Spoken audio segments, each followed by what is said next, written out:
Добре, имаме време за още един въпрос. Васил Ганев. Ще може ли науката да достигне до там, че да променя генетично предаваните болести в полза на човека? Разбира се, това е една от основните цели на синтетичната биология. Хората, които казаха, че ваксината, да не цитирам нали, конкретно именование, една от ваксините представлява тип генна терапия, доста е близо до генна терапия и тя ще бъде основен експеримент, който ще ни покаже дали ще може да вървим в посока наистина скоро време да подменяме човешки гени. Кое ще бъде основният експеримент?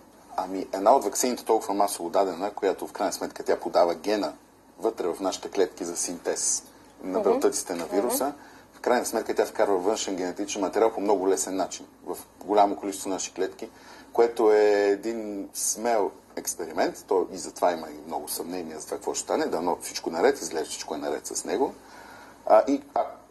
Както изглежда, че е толкова успешен, това ще проправи много сериозно пътя на генната терапия, която до сега беше спъван поради морални задръжки, поради регулаторни задръжки. Тук говоря малко. Факт е това. Малко за РНК ваксината ли става дума? Да, и РНК, и ДНК ваксината, и двете, но РНК ваксината особено много.